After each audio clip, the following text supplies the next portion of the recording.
Fala pessoal, bom dia, vamos lá para mais um Giro de Mercado, hoje dia 4 de abril, tô eu aqui, Vinícius Vilas Boas, falando com vocês, um pouco baleado, gripado, mas vamos seguir porque informação não pode faltar, beleza? Bom, antes da gente falar sobre os mercados, vou deixar aquele recado para vocês. Se você ainda não é inscrito no canal, se inscreva no canal, ative o sininho de notificação, dê aquele like, essa curtida aí no vídeo e compartilhe esse vídeo com seus amigos para que o giro de mercado possa se popularizar cada vez mais no YouTube. Beleza? Bom, olhando o panorama de ontem do nosso Ibovão e olhando hoje, o mundo está basicamente neutro, mas está de neutro para alta. Então, quando a gente olha os futuros asiáticos, né, da Ásia e Pacífico, fecharam numa leve alta, nada muito de expressão, vamos colocar assim, aconteceu. Nós tivemos ali o Banco Central da Austrália mantendo a sua taxa de juros em 3,6% ao ano, então isso anima os mercados. Nós tivemos os dados de inflação da Coreia do Sul cedendo um pouco mais, então isso acaba animando os mercados asiáticos. Na Europa, a Europa também está numa leve alta, mas está todo mundo positivo, saiu os dados de balança comercial da Alemanha, vieram em linha basicamente ali, um leve crescimento. Então, isso também acaba animando os investidores. Aonde que está a preocupação do mundo? Por que os dados estão vindo bons, mas ninguém está tomando tanto risco assim? Nós temos aí uma balança que está bem equilibrada, né? Então, é ficar entre a cruz e a espada. O que acontece? Saiu ontem os dados de manufatura norte-americana. Beleza? Primeiro eu vou falar do petróleo. Vamos começar do começo. O OPEP+ foi lá e divulgou o corte de 1,100 milhões de barris por dia. Isso faz com que o preço do petróleo, da commodity, suba. Subindo o preço da commodity, isso tende a aumentar o preço ao produtor, o custo das produções, que consequentemente vira preço ao consumidor. Gerando preço ao consumidor, aumento de preço, isso tende a levar uma inflação, beleza? Que é a elevação dos preços. Agora, se tende a levar uma inflação, o que acontece com a decisão dos bancos centrais? Subir taxa de juros. Então isso animou os mercados, porque o setor de petróleo, o setor de energia ganha mais com isso, beleza? Então dependendo do índice, esse setor pesa e pesa bastante nos índices futuros. Então acaba levando o índice para cima. Só que, quando se trata de um mercado, de um mundo que está lutando contra a inflação e o Banco Central não pode subir tanto assim taxa de juros, a galera fica mais cautelosa. Opa, está subindo o setor de petróleo, setor de óleo e gás, beleza, mas pode impactar na inflação. Impactando na inflação, impacta na taxa de juros. Se impactar na taxa de juros, isso pode subir a taxa de juros e arrefecer as atividades econômicas de cada país. E o que nós tivemos de leitura ontem? Um indicador do setor de manufatura nos Estados Unidos, aonde veio abaixo dos 50. Esses indicadores, né, o PMI e tudo, tem uma leitura na média ali de 50. Acima de 50 é uma expansão, abaixo de 50 mostra uma contração. E a leitura de ontem veio 46. Ou seja, mostrou um enfraquecimento na atividade manufatureira nos Estados Unidos. O setor tá contraído. Então, se o Banco Central norte-americano tiver que subir taxa de juros, pode trazer uma contração maior ainda. Então, isso preocupa os investidores. E aonde a gente pega esse movimento? O rendimento dos treasuries americanos começaram a ter um rendimento negativo, né? Começaram a ceder os rendimentos. Ou seja, mostra que muitos investidores estão entrando nos treasuries. A cotação é diferente, né? Como uma ação, onde quando a galera entra, compra, a cotação sobe. Nos treasuries, o rendimento cai quando entra mais investidores, beleza? Depois a gente pode fazer um vídeo explicando um pouco mais sobre os treasuries americanos no Descomplicando Finanças, beleza?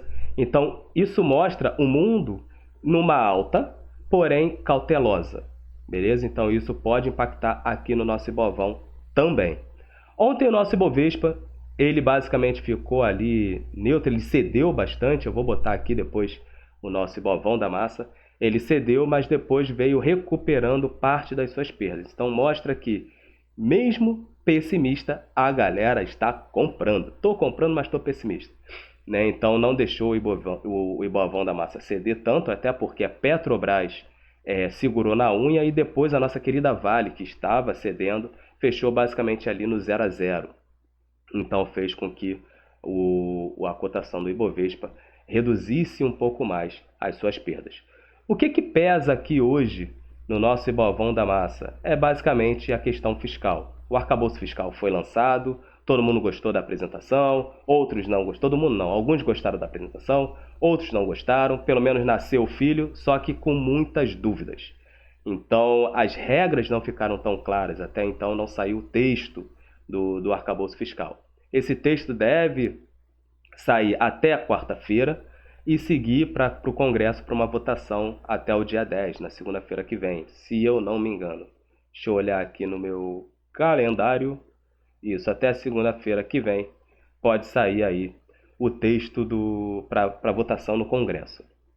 Então a expectativa está total em cima disso. Ontem nós tivemos aí algumas falas do Haddad, mencionando muito mais a questão da tributação, que ele não iria criar nenhum imposto novo e simplesmente... Desculpa, gente. Simplesmente... Desculpa novamente. Simplesmente ele iria começar a taxar o que não era taxado. Então, falou sobre os sites de apostas, falou sobre a questão do contrabando de eletrônicos, que isso tira muito dinheiro dos cofres brasileiros, do governo. Então, ele vai começar essa taxação e o trabalho em cima disso. Isso é positivo. Por quê? Para que ele possa ter o orçamento para o gasto, ele precisa ali botar de 100 a 150 bilhões de receita incrementais. Então, só na parte dos sites de aposta, ele falou que gira em torno de 12 a 15 bilhões de reais. Então, ele não vai precisar criar, aumentar os impostos, sim criar aonde a galera não está pagando. Beleza? Mas isso tudo fica na cabeça do investidor.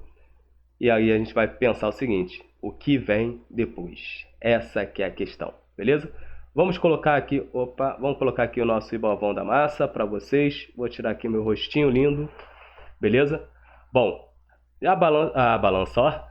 O calendário econômico já está aqui na tela. Então teve a balança comercial da Alemanha. Por que, Vini, você bota a Alemanha? Porque a Alemanha é o principal país, a principal economia da zona do euro.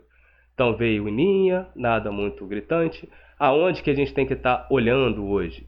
Aqui, ofertas de emprego JOLTS de fevereiro. Então, às 11 horas vai sair o JOLTS. Isso tende a mexer com os mercados, às 11 horas da manhã. Beleza?